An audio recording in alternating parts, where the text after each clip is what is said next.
Blessed are you who offer mercy, mercy you receive in kind.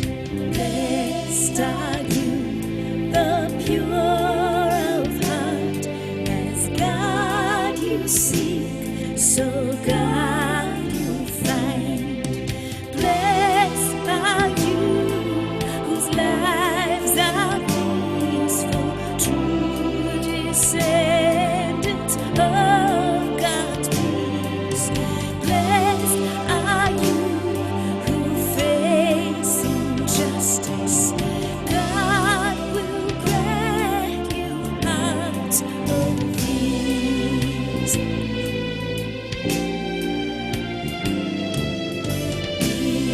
Even as the prophets labor, living into God's demands, in the face of royal evil, now the choice is in our hands. Lies, hatred, greed, cruelty, we respond in faith and trust. Blessed are we who live God's vision. Now God's heaven lives in us.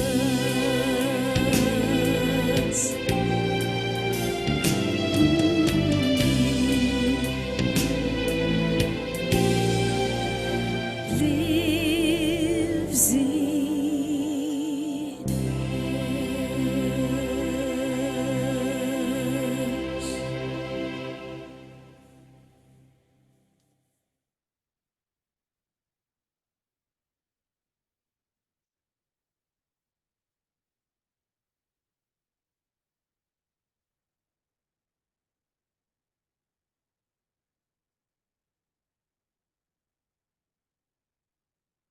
Good morning.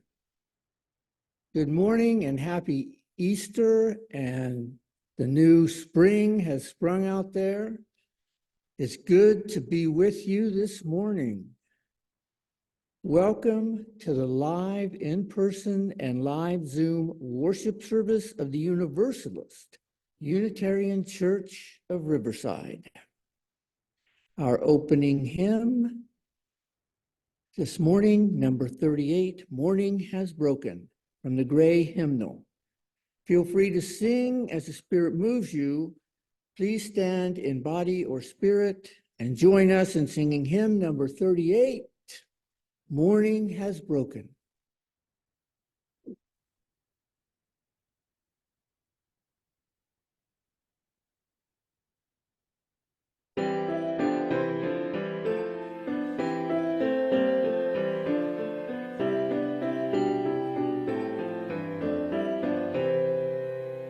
Morning has broken like the first morning. Blackbird has spoken like the first bird. Praise for the singing, praise for the morning, praise for them springing fresh from the word. Sweet the rain's dew fall, solid from heaven, like the first dew fall on the first grass. Praise for the sweetness of the wet garden, strong in completeness where God's seed has. Mine is the sunlight, mine is the morning, born of the one light, it is of clay. Praise with elation, praise every morning, God's recreation of the new day.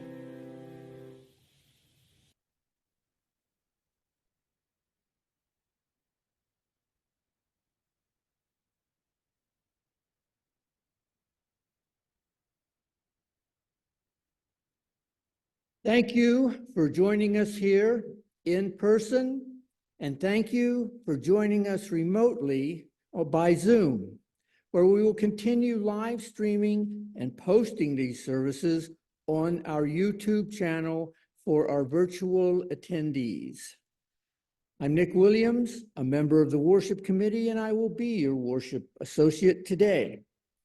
Other members of the Worship Committee who make this service possible include Alec Peck, our music coordinator, Adam Wedeking, who monitors our visual and online connections, Kate Lewicki, who is in charge of our sound system, and Tinka Friend, who will be delivering our service this morning.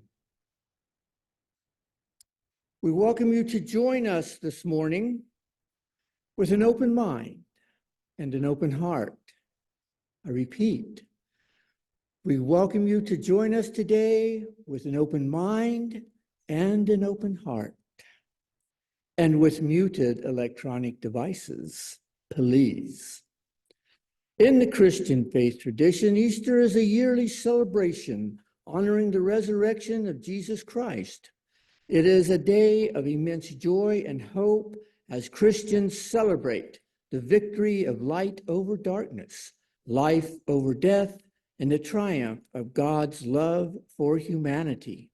It is celebrated in the spring, the season of new birth and renewal. Welcome and thank you for joining us here today. Before we move into our service, there are a few announcements we would like to share. We will mention several websites, email addresses, and phone numbers. At the end of the service, we will leave up a slide with all this information, and it is available to you on our website.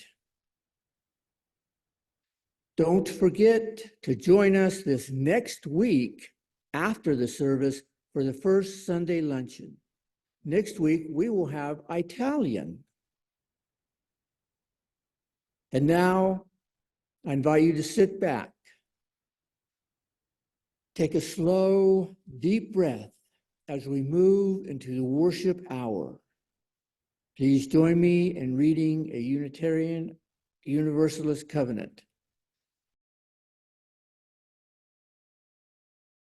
Our mission: to foster a diverse religious community that celebrates life, affirms the individual, encourages growth and open thought, and works to advance social justice and environmental sustainability.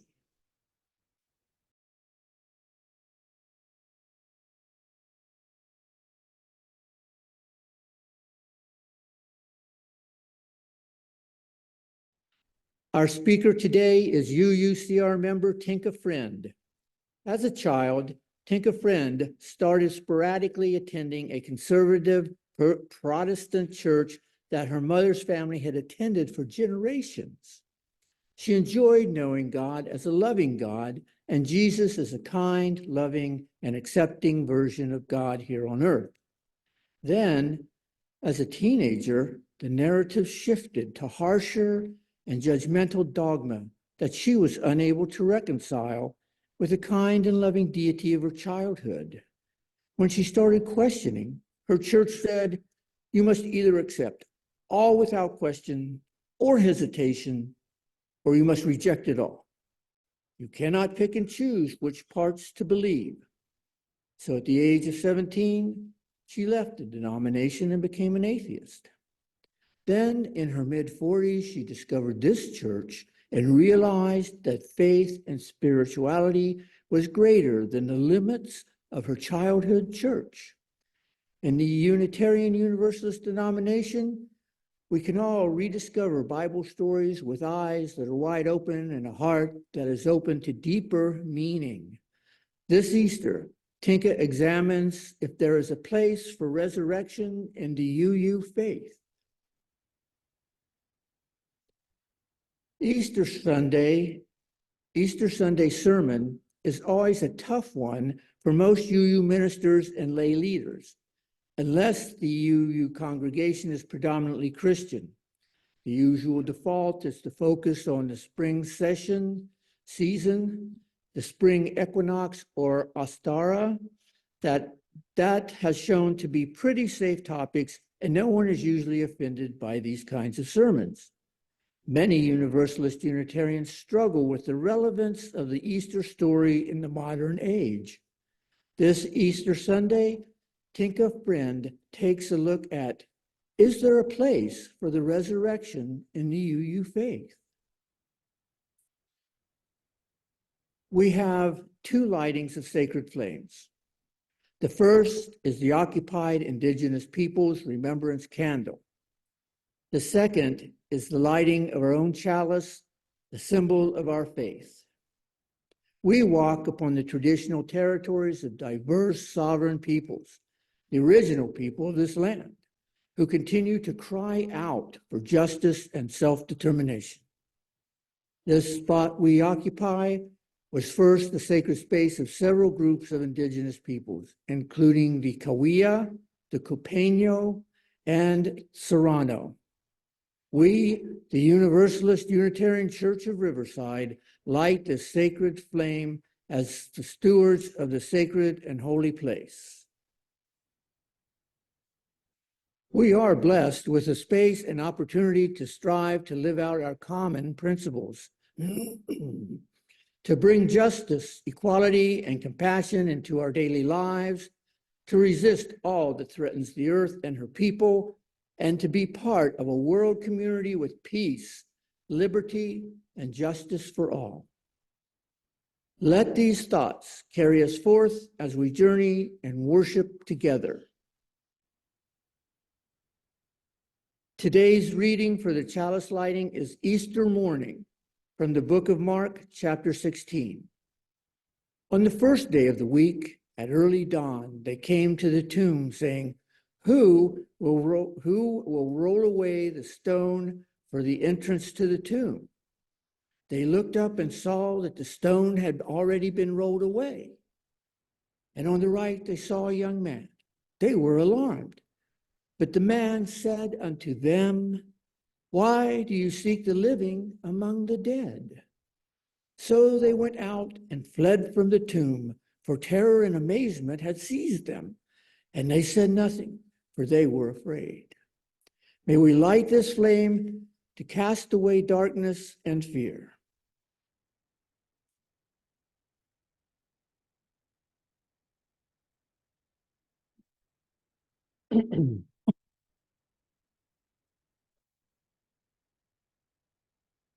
We have a tradition at UUCR to welcome those who are visitors or perhaps returning from some time away.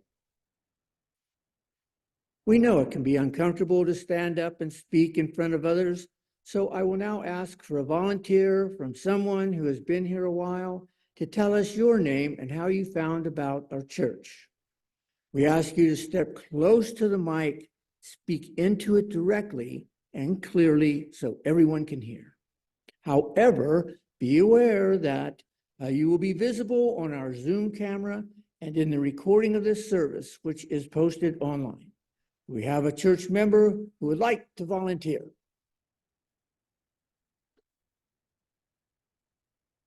Grace, would you like to volunteer?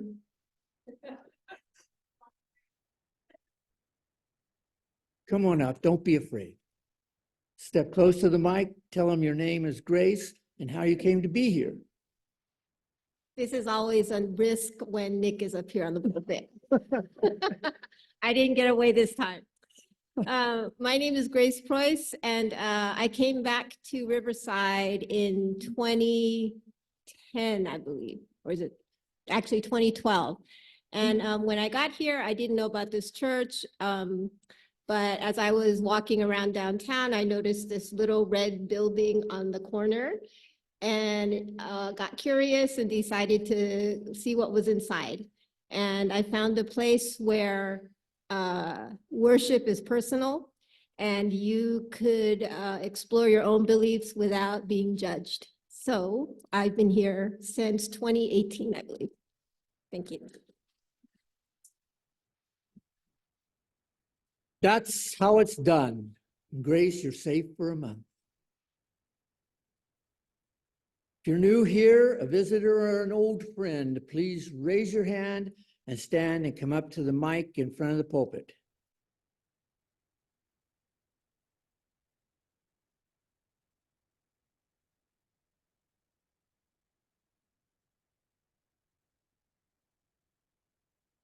Hello,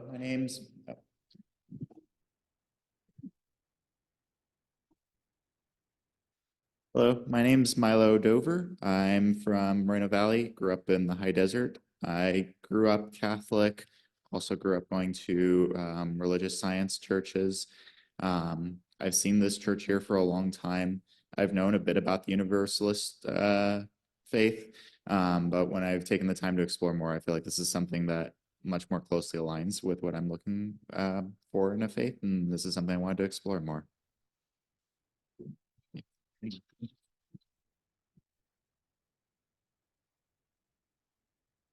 Anyone from out of state? Okay. Do we have anyone on Zoom? No one on Zoom? Okay.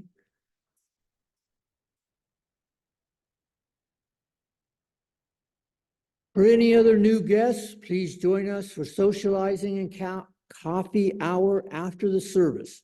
We'd love to chat with you out in the parish hall where you can find our visitors book. Please leave your name before you leave so that we know you were here, and leave your contact information if you would like to know about upcoming events. For those online, the best way to get added to the mailing list is to email the church office at admin@uuchurchofriverside.org. Our hymn now is number 1008, When Our Heart is in a Holy Place, from the Teal hymnal. Please feel free to sing as the Spirit moves you. Please stand in body or spirit and join us in singing number 1008, When Our Heart is in a Holy Place.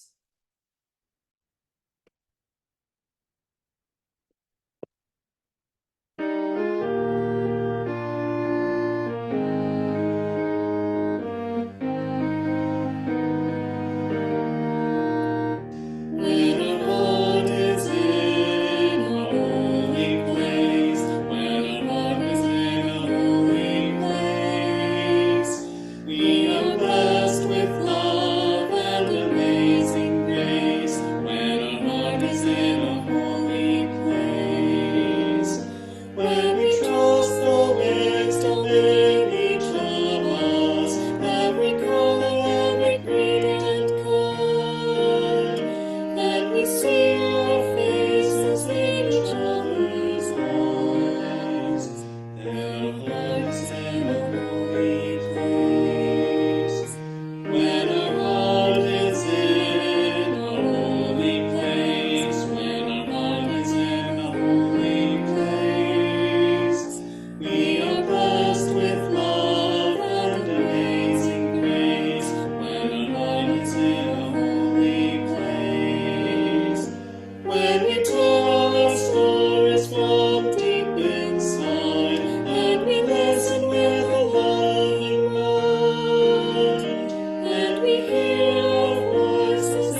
This part of our service is to support our beloved historical church.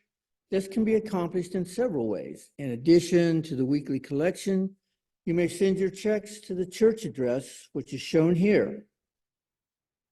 You may contribute by PayPal using the QR code, which is shown here, as well as on the church website and in the newsletter. Stater Brothers Market gives our church a rebate on Stater grocery cards, which we will have in church each Sunday. Amazon gift cards are also available. You will receive full value, and the church also receives a percentage for free. Please see Dinah Rowe or Robert Braun in the church office if you are interested in purchasing a gift card. Please donate as the Spirit moves you by whatever method works best for you. Thank you for your generosity to those who give of their time and their talent. And for all of you who joined us today, thank you for the gift of your presence. So we are taking the collection now. So my ushers, please step forward.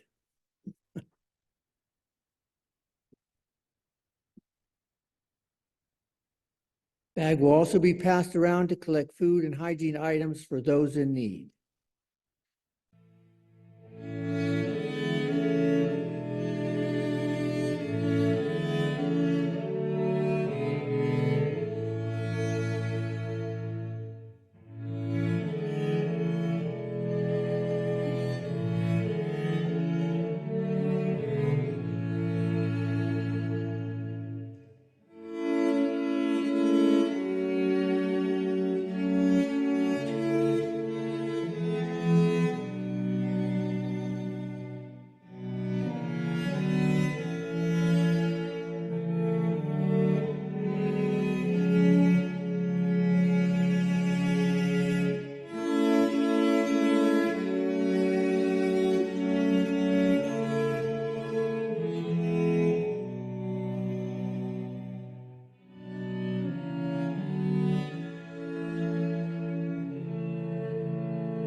Thank you for your generosity. To those of you who give of your time and your talent, thank you for your generous care and attention. To all of you who have joined us today, thank you for the gift of your presence. Our next hymn is number 402, From You I Receive, from the Gray Hymnal. Feel free to sing as the Spirit moves you. Please stand in body or spirit and join us in singing hymn number 402, From You I Receive.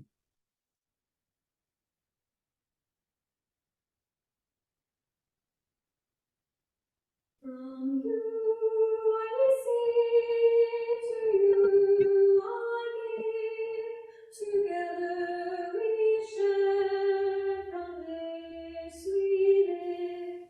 From you I receive, to you I give. Together we share from this we live. From you I receive.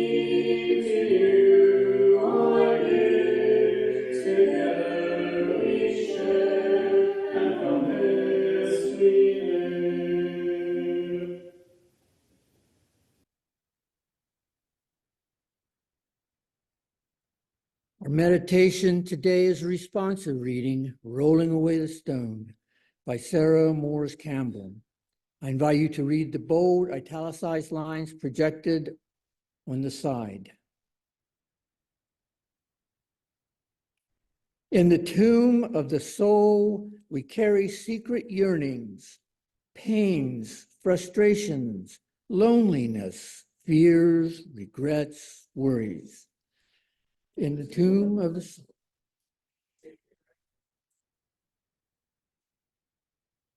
In the tomb of the soul, we wrap ourselves in the security of darkness. Sometimes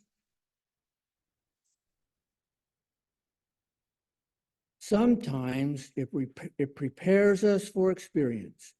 Sometimes it insulates from our life.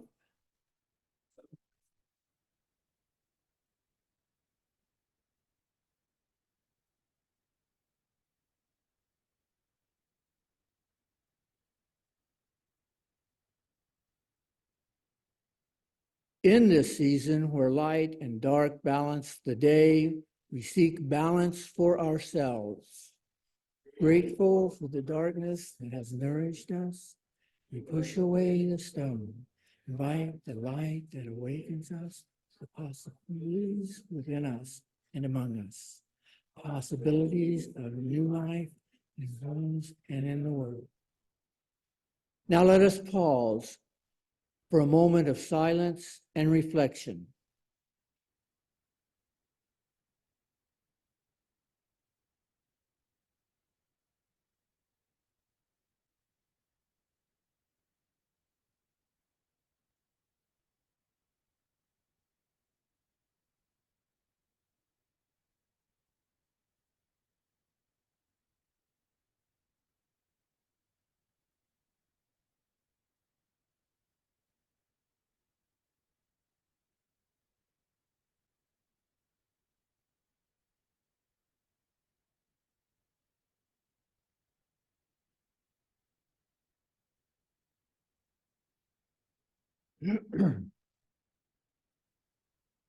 Now I would like to introduce Tinka Friend, speaking to us on, is there a place for resurrection in the UU faith?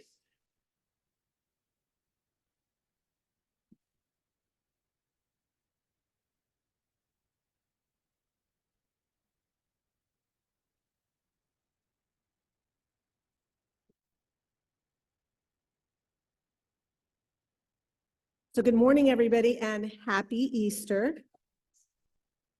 I wore my Easter bonnet, the only one here to do so. And as you heard earlier in the intro at the beginning of the service, the Easter Sunday sermon is always a tough one for most UU ministers and UU lay leaders, unless the Unitarian Universalist congregation is predominantly Christian, which this particular congregation is not.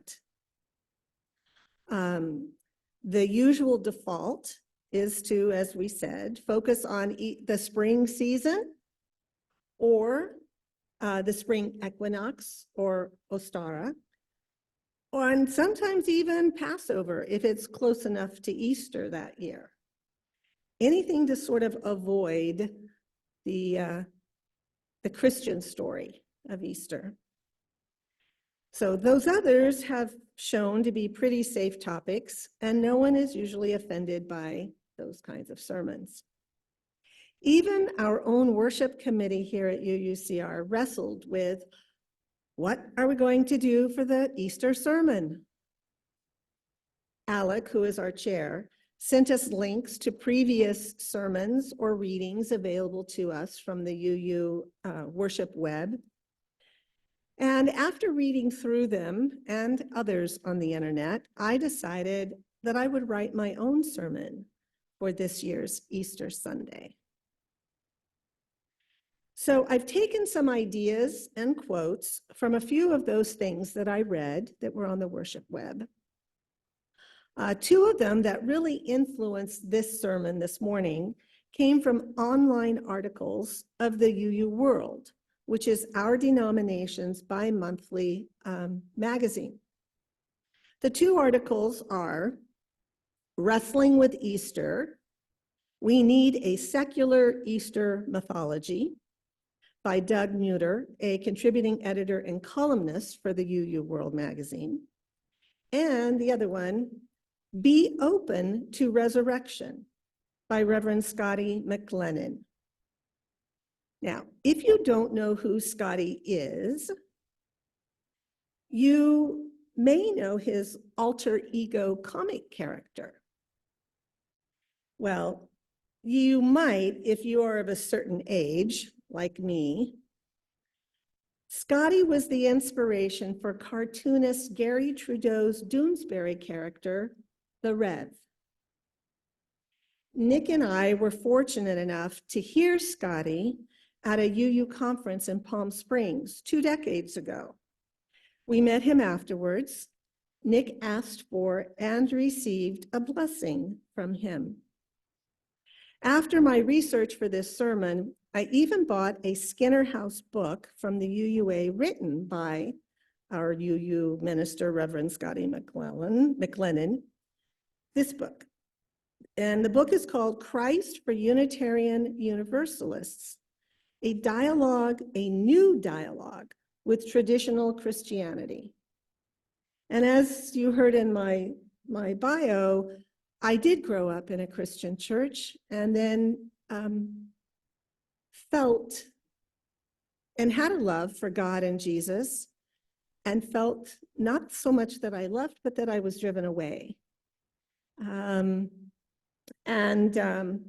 I've rediscovered, and that will come, I'm going to be sharing that in a future sermon, but I rediscovered God and even Jesus here at this UU church in this Pacific Southwest district within this faith. And it's been a struggle for me, but I feel that I am more at calm and at peace with my spirituality after having done that. So Doug Neuter's article starts off like this. I love being a Unitarian Universalist, and I love the New England Church where I have been a member for nearly 20 years. But I don't show up for Unitarian Universalist Easter services anymore. I just don't know what I'm celebrating. It's Easter. Jesus has risen, unless maybe he isn't. Maybe he just lived on in the memory of his disciples in some metaphorical way that seemed especially important to them. But not that it matters, because God was never going to send us to hell anyway, assuming there is a God and an afterlife. But the Jews are celebrating Passover and the spring flowers are blooming. Rejoice. What do I do with that? He asked. He admits, like most Unitarian Universalists, he is more comfortable with Christmas. Christmas. There's no death. There's no real fear. In fact, there's new life, a birth of a baby with rejoicing and hope for future potential. It is a time of bringing family members together. Look at all of the lovely songs of rejoicing that Christmas has brought us. It is a time of great celebration and joy and love and giving. Unlike a few months later when Easter arrives, when he is killed and that great potential is cut short. How can it be called Good Friday? And so Neuter turns to other spring holy days.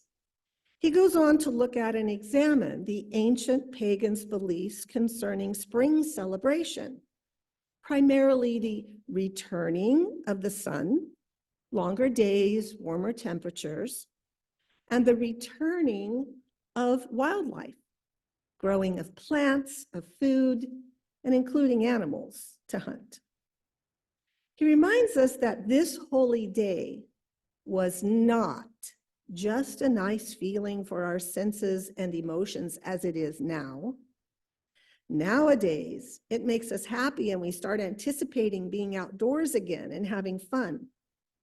But for the ancient people, the dark and cold winter had life and death consequences. For them, it was deadly serious.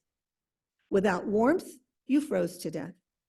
Without enough food, you starved to death. Without enough sunlight on your way back home, you might not see the trail correctly, take a wrong turn, and not get back to your fire in time. There was real fear and real relief that you had somehow made it through to spring. Rejoice and celebrate. Then he also points out the underlying fear and death that Passover is based upon. Remember, what is passing over is the angel of death, taking the firstborn of every unprotected family in Egypt. There was the harrowing experience of escaping Egypt, led by Moses, and making it just by the skin of their teeth. And so Mutter realizes that beneath all three of these spring holy days, pagan Ostara, Jewish Passover, and Christian Easter, there lies a foundation of fear and death. He says, quote, "That heft and seriousness is a big part of what I have been missing in UU Easter services. Spring can't just be flowers and bunnies and brightly colored eggs. The stone that the angel rolls away from Jesus's tomb has to be heavy," end quote. He acknowledges that we modern UUs seem to be able to accept meaning in the rebirth of the earth and in the liberation of Jews. And I say, some of us also can accept the rebirth or reincarnation that Hindus and others hold central to their faith. But as UUs, we can't seem to accept the idea of the resurrection that is central to Christianity's unique vision of the relationship between God and humanity. Why is that? Why can we open the door to other religions' mystical foundations of faith, but not to those of the Christian faith? Why does that door stay so firmly shut? Why, when someone around us reaches and starts to open the door, we quickly slam it shut? Why can we easily see metaphorical applications in the stories and foundation beliefs of other, less familiar faiths? Well, I contend that it is because we did not grow up in those other faiths. But most of us grew up within some form of Christianity during our formative years, and quite possibly, like myself, never had the opportunity to question or the freedom to decide for ourselves. Perhaps Jesus and the resurrection felt crammed down our throats. That left a bad taste in our mouth. Perhaps the pain, the disappointment, and the struggle of claiming our authentic selves have left emotional scars. If you have ever had a wound deep enough to form scar tissue, such as I have, you know that the scar tissue becomes tight and restrictive. Sometimes, like my bodily scars and adhesions, scars become so tight and rigid that they restrict movement, lessening your flexibility and mobility. And partly because of the anticipation of pain, you start muscle guarding, and you stop doing the things that increase your flexibility.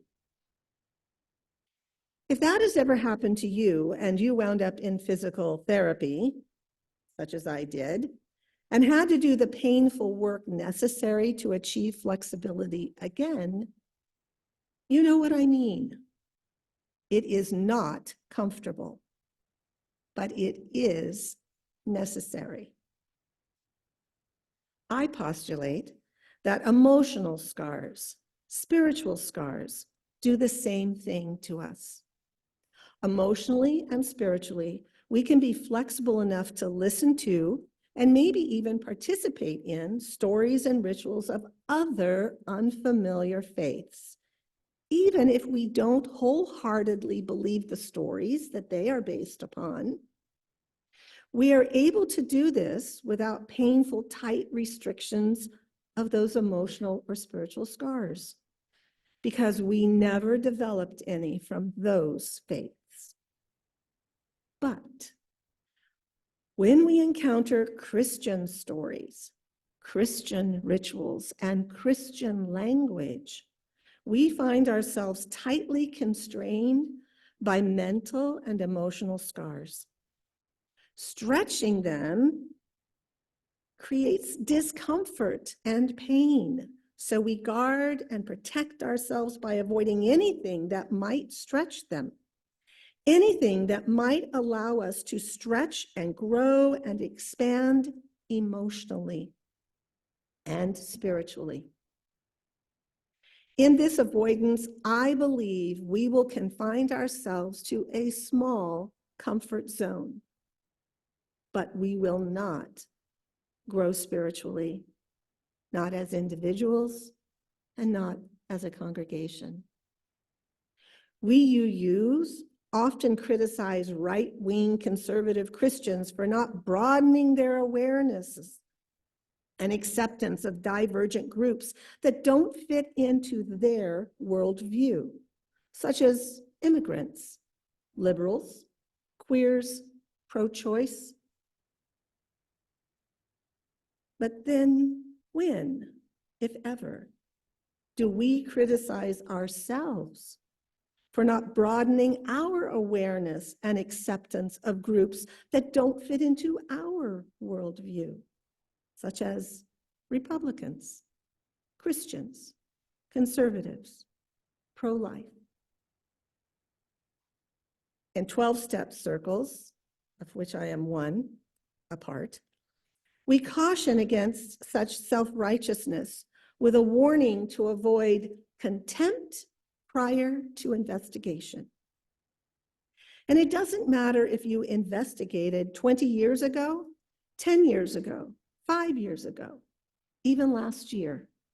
Because we live one day at a time, investigation must be done again now. Just because we are open to investigating and searching for some common ground with those different beliefs than us does not mean that we have to surrender our own beliefs. So I ask you this morning to stretch a little, to grow spiritually, and to be open, even for just a little while, to the resurrection that is central to Christianity. This now is the part of the sermon based on the article by Reverend Scotty McLennan. So his article starts off. Few Unitarian Universalists believe that there was a physical, photographable resuscitation of Jesus's corpse. Few believe that Jesus knowingly sacrificed his life to atone for the sins of humanity, or that only by his sacrifice and our belief in him as our Lord and Savior can each of us individually be saved. So not only do few UUs believe that, there is also very little biblical evidence for those claims. Unitarian Universalists primarily speak, if we use the term at all, of resurrection within our own lives before our physical death. This type of resurrection, of course, includes the apostles' experience, perhaps by vision or dream or mystical experience or otherwise altered state of consciousness, of Christ being present to them after his death and turning their lives around so they could be reborn to teach and preach and heal and challenge the status quo of their day. The UUA website explains that although the Easter service is surprisingly one of the most well-attended services of the year of our denomination, which apparently does not seem to be true with our congregation, we do not take Jesus's resurrection literally. We emphasize the metaphorical, and we talk about the ultimate triumph of life over death. We also speak of many different kinds of resurrections, including the rebirth of nature, the resurrection of hopes and dreams, and the renewal of dead relationships. Many people around the world believe there is a spark of divinity, of holiness, or the Holy Spirit inside everyone.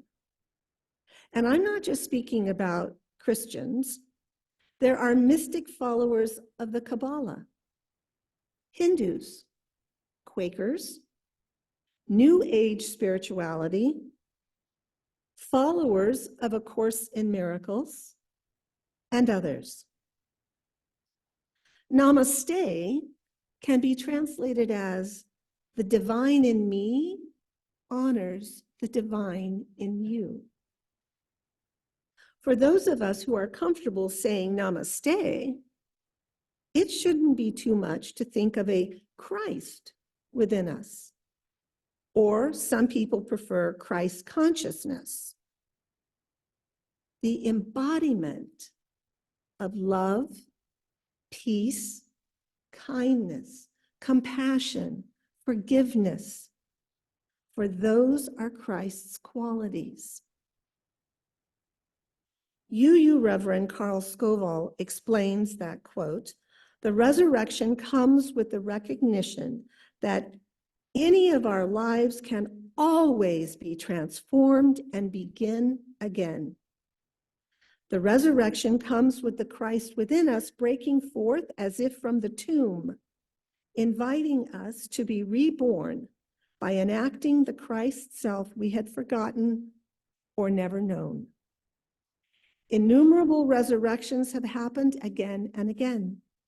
By experiencing the risen Christ in their lives, people have stopped drinking, changed jobs at great risk to themselves, and held their ground before dictators, and so much more, end quote. Now, I believe that we can relate to that.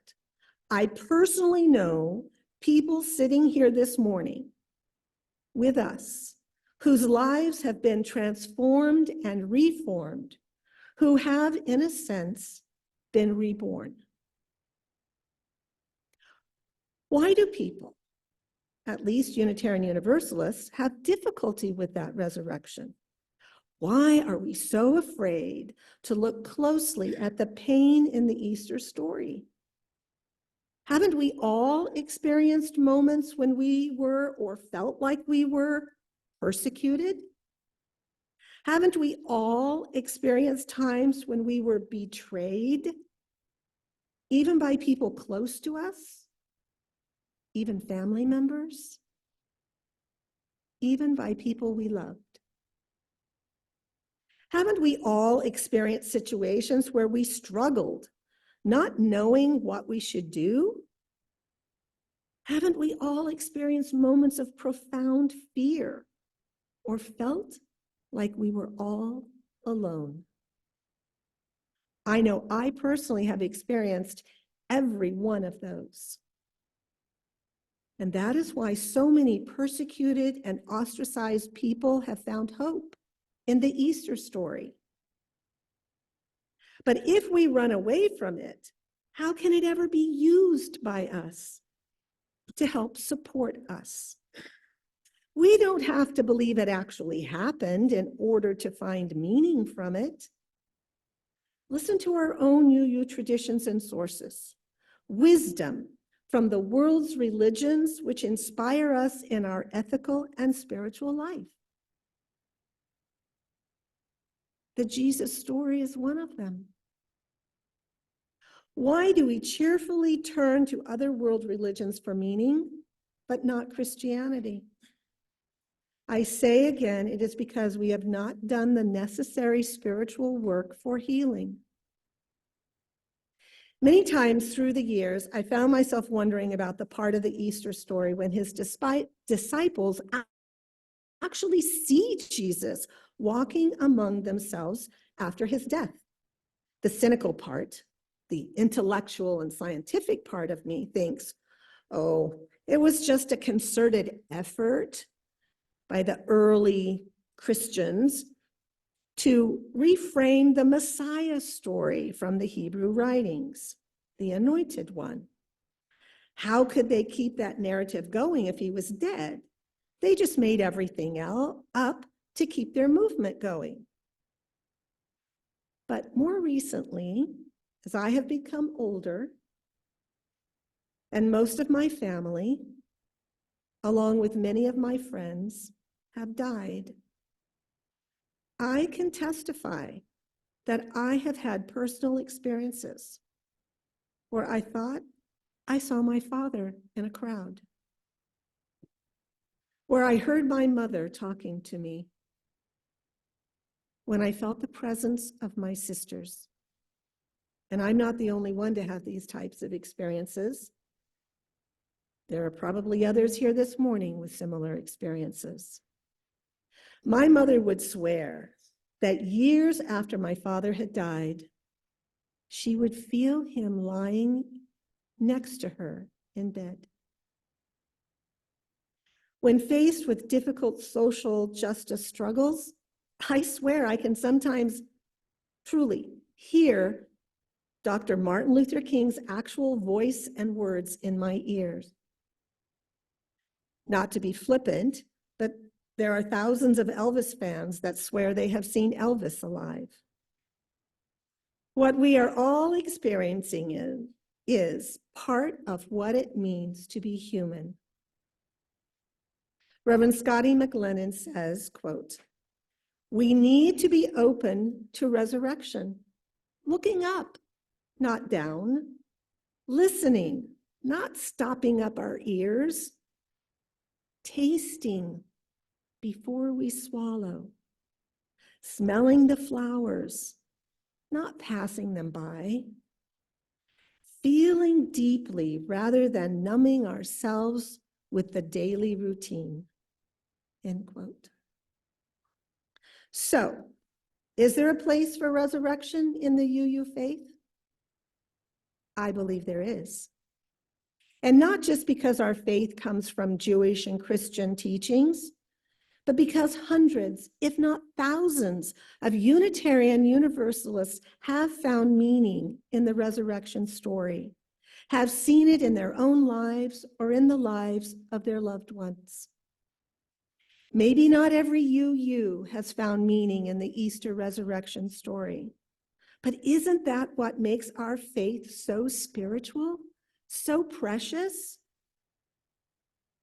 This faith, our faith, provides the space, the grace for that which spiritually sustains and supports members of the congregation.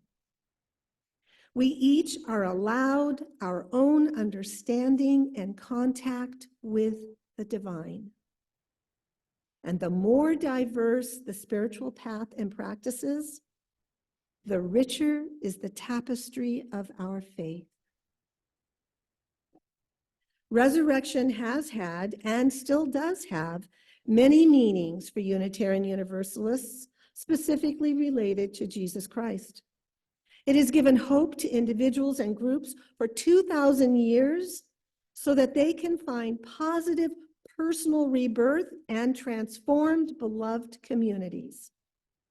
We, Unitarian Universalists, have picked up on that in our striving for individual fulfillment and in our passion for social justice, loving our neighbors, and I dare say our enemies, as ourselves.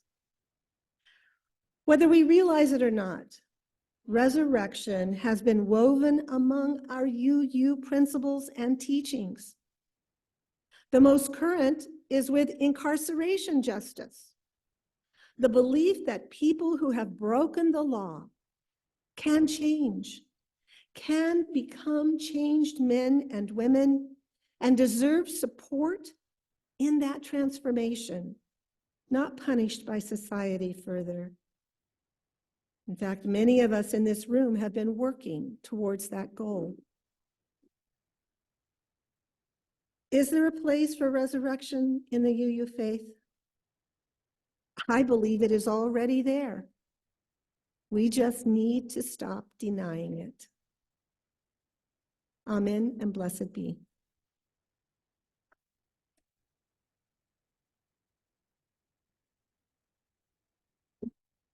Our closing hymn is number 123, Spirit of Life, from the Gray Hymnal. Feel free to sing as the Spirit moves you. Please stand in body or spirit and join us in singing hymn 123, Spirit of Life.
The benediction is what gives us life.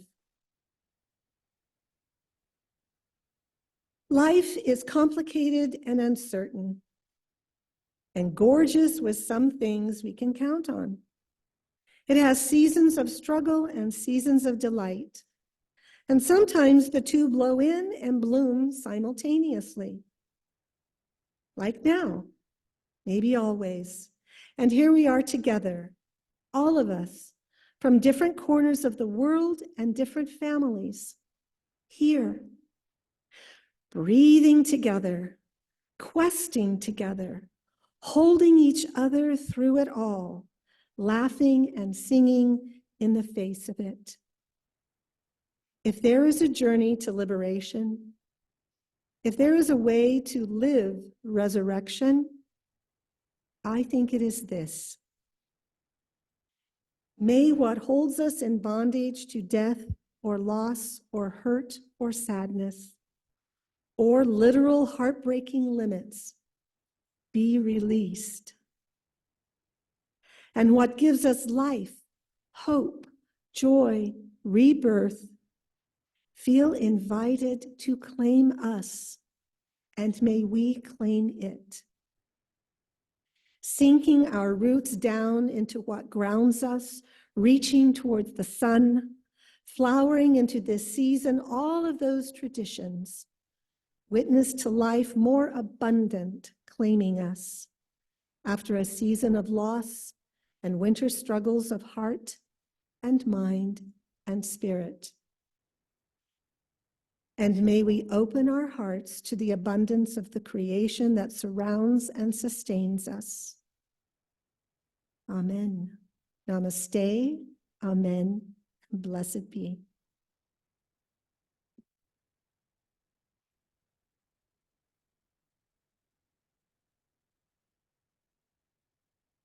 Thank you, Tinka, for sharing your valuable time and insights with us this morning. It is sincerely appreciated, and we look forward to seeing you again.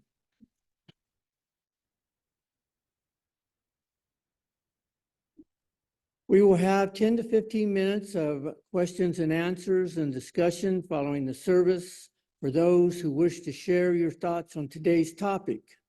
Be aware, this will be included in the video that is posted. For the rest of you, you're now welcome to adjourn into the parish hall. Would anyone like to come up and share their thoughts?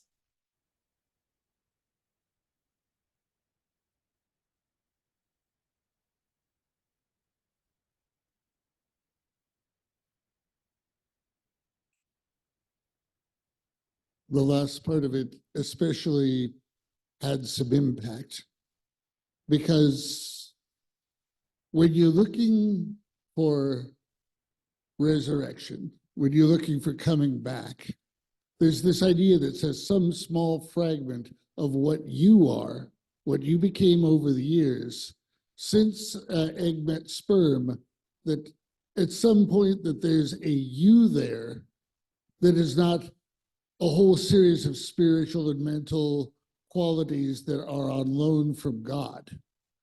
This resurrection that we speak of, this growth here, heck, I'm pagan, and what I just want to see is a certain amount of if God has, if there's enough sugar in God to fill this entire room, there should be enough good in us to at least fill a cup of coffee. And if there is that good within us, let us take stock of those grains, see about growing them, making them stronger, making it a better cup of coffee.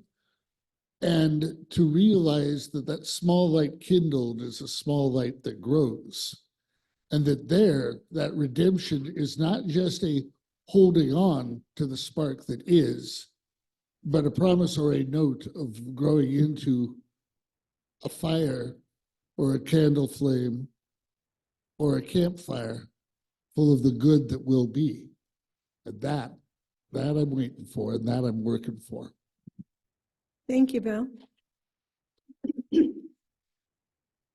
Anyone else? Grace?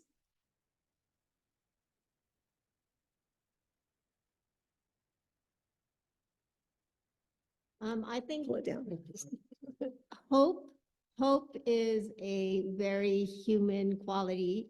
It's a quality that we look for regardless of how bad a situation can get. And I think resurrection is a topic that brings about hope, that we can rise again despite anything. So it's not just a Christian monopoly.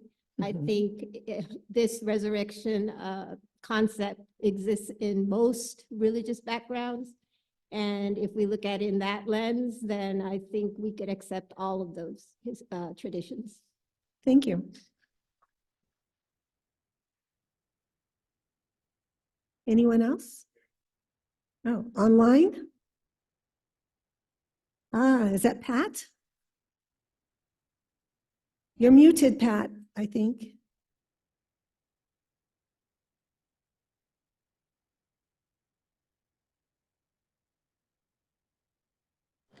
Okay, can you hear me? Yes, we can hear you now. Thank you. Oh, good. I just want to thank you, Tinka. That was a really interesting sermon. I've never thought about why it's true that I'm open to other myths and other religions and not Christianity. Anyway, that was really helpful, and I really appreciate you putting the work in to do that. That was great. Can somebody tell me who's at church today? I know Bill's there, probably Bill and Dinah and Grace and Adam. Is Kate there? Yes, Kate's here. Grace is here. The usual suspects are here. Bill Casey. Yep. Okay. But nobody extra? We have 2 new people. Oh, good. Welcome. Yeah. Okay. All right. Thank you. Thank you. Happy Easter, everybody.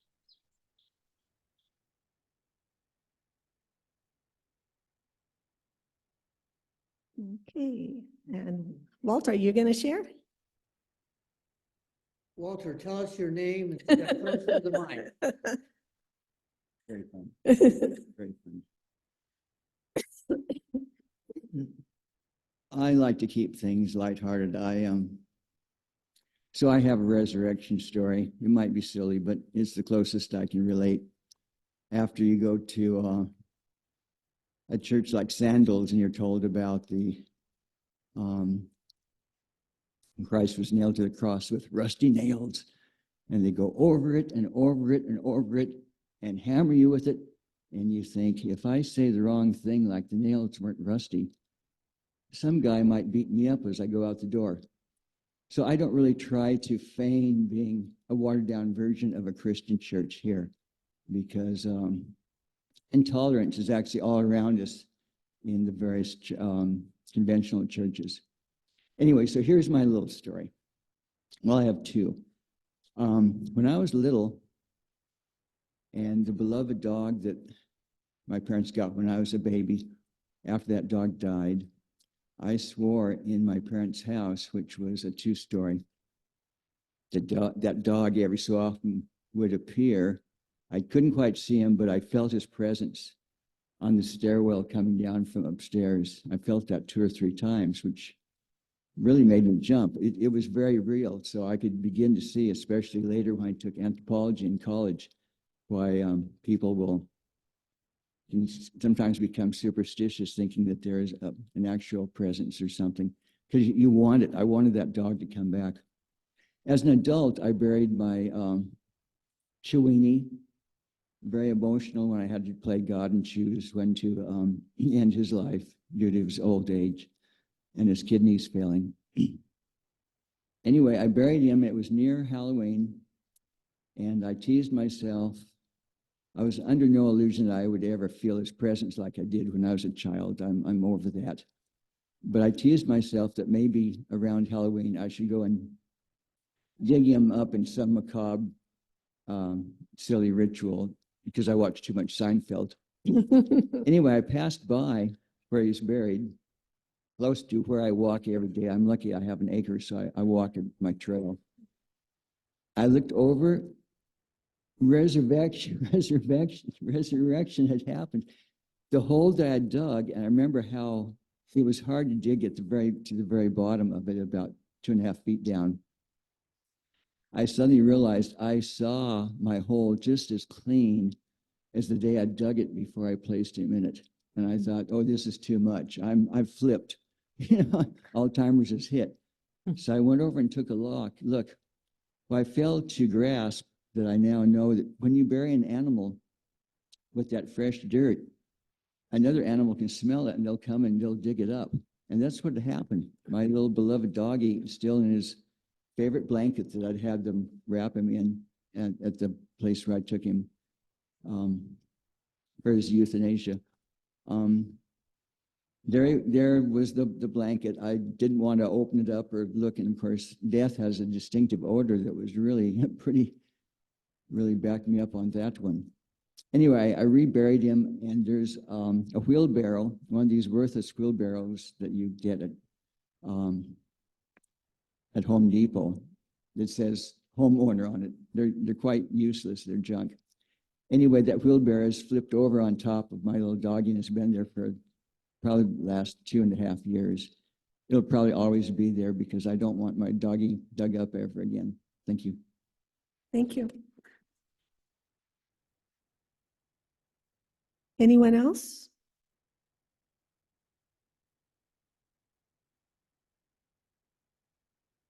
Bill?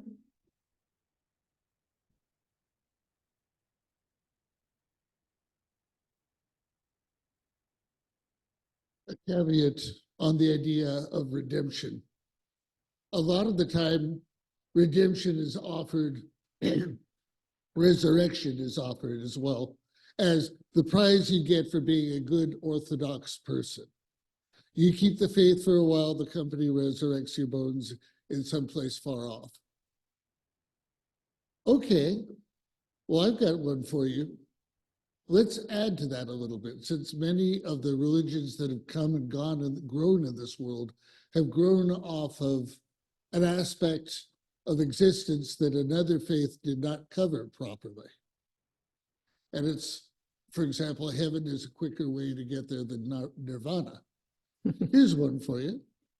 If you're going to have a redemption, if you're going to have a resurrection, you have to bring someone along with you that doesn't agree with you. They will have lived and died, Muslim, atheist, Heinz 57 mix, that you have to sit there. If you take them to hell in your heart, you are there with them in hell. Neither one of you with fireproof jammies. If you take them to heaven, and the only way to get to that heaven is to fix up a double wide cloud and see who the heck your neighbor is.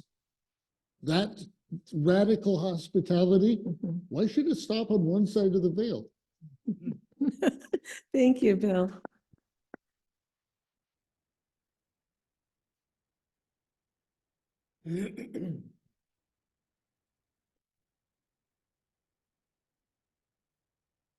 Okay, I don't come to the mic often, and I'm always late when I come here.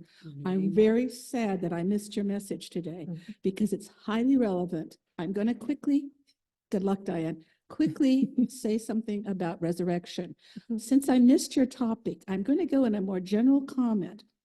A few years ago, I was with my husband, and he died in a hotel room far away from here.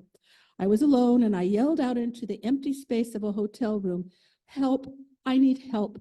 Now, I cannot tell you the name or who heard or if someone did, but ironically, a lady who had just gotten baptized. Now, this is a lady who's very Christian, and I have always believed more likely I should connect with some power beyond me, but I wasn't going to put a name on it. But I knew somehow I was not the only creature on the beach. And there are a lot of little creatures flopping around on the beach that may sometimes need a little bit of sunshine. Sunshine came because my help call was heard by this lady who knocked on many doors. No, she did not. She knocked on only one. And that happened to the one in which I had yelled out and shut the door, seeing a dead husband, cardiac arrest, no way of coming back, but he was dead. Now, she knocked on the door, and she was a doctor. In comes science, who also had gotten involved with the fact that she wanted to be of help if anyone needed help. Keeping that in mind, she came in. And she started trying to revive him and helped me, who was totally stunned, try to figure out what to do with the dead husband, because he looked like a fish in the market with his eyes wide open, and he had it in the lower left side of his heart, which is called the widowmaker's area, and he was dead. Well, I got, with her guidance, people came in. Paramedics came in. Nobody could get him back. 9 times, but I do. Purdue. No one brought him down. Then they said, we're going to put him in an ambulance. We're going to take him to the hospital across 45 miles away, or for 45 minutes away. And at that point, he had been worked on enough that they had the right to give him a toe tag and put him in a morgue. Instead, these people made a choice. Remember, I yelled for help in an empty hallway. A doctor came in. She came into room 7714. Now I'm going to get a little religious on this one. It is that point that I learned later from the doctor who, when she left after paramedics couldn't help and sent him on his way in an ambulance, she said, I'm so, so sorry. But about 12 days later, my husband was taken off of life support. He was put on it rather than put in the morgue. And he opened his eyes when they took it off, and they said, who are you? And he said, and where are you? Maui, Maui. Okay, we move ahead. That was just 2019. But at that point in time, my husband came back to me. The doctor calls and said, medically, this was impossible. Something above and beyond brought this man back. And I had him for 2 more years through COVID until 2021, when it happened in bed. I could not save him, and he was gone. My point of all this is, what was it beyond me that day that made it happen? I'm going to say, no matter how we want to name it, we're all united by love and kindness. And if it is heard by people and people help other people and move in that direction, they're on the right path to somewhere. And I feel very grateful for that, quote, resurrection of my husband for 2 years during COVID, and I had him for 2 more years. But I'm sorry I missed your message, but I think the key is it's a universal issue that above and beyond us, it is lovely to believe or hold in our hearts that something is there beyond us that can help us. But more importantly, too, while we're here, we need to try to help each other. And that's, I think, what this church does in abundance. And it saddens me that there aren't more people here to hear your message. And I apologize, as always, for being late. But better late than never. Anyway, thanks for listening. Thank you. Bye-bye.